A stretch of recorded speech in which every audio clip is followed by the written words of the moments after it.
El presidente podrá expedir decretos que no son simples decisiones administrativas, sino que funcionan como verdaderas leyes. El Gobierno Nacional expidió el Decreto 0150 de 2026, mediante el cual declaró la emergencia económica, social y ecológica en 8 departamentos del país: Córdoba, Antioquia, La Guajira, Sucre, Bolívar, Cesar, Magdalena y Chocó. Con esta medida, el presidente podrá expedir decretos que no son simples decisiones administrativas, sino que funcionan como verdaderas leyes.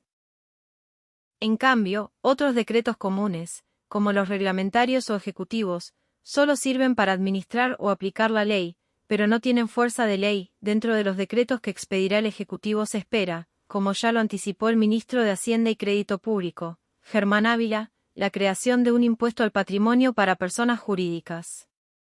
Este gravamen se aplicaría a partir de patrimonios líquidos superiores a 200.000 UVT, equivalentes a cerca de $10.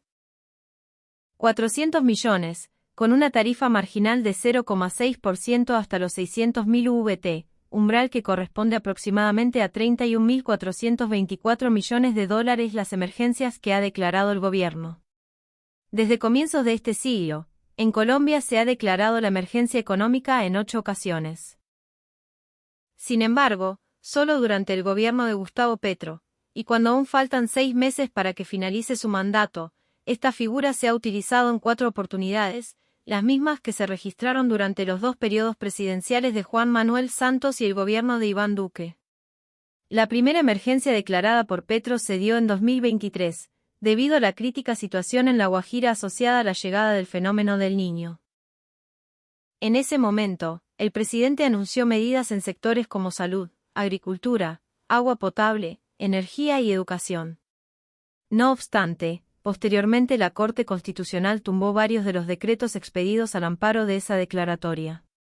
La segunda emergencia se decretó en 2025, tras la escalada de violencia registrada en el Catatumbo. En ese caso, la Corte Constitucional volvió a intervenir para determinar cuáles de los decretos expedidos eran viables y guardaban relación directa con la atención de la crisis, y cuáles excedían ese marco. Luego, otra emergencia económica declarada por Petro estuvo relacionada con el aumento de los casos de fiebre amarilla durante el primer semestre de este año. En ese escenario no se produjo un mayor despliegue de medidas económicas, debido a que los contagios no continuaron en ascenso y la situación logró estabilizarse. Finalmente, en diciembre del año pasado, y luego de que el Congreso de la República hundió la ley de financiamiento por $16,3 billones, el Gobierno Nacional declaró una emergencia económica con el fin de completar los recursos de un presupuesto general de la Nación que ya había comenzado desfinanciado. Sin embargo, este año la Corte Constitucional suspendió provisionalmente esa declaratoria mientras adelanta su estudio de fondo, junto con los decretos que fueron expedidos en su desarrollo.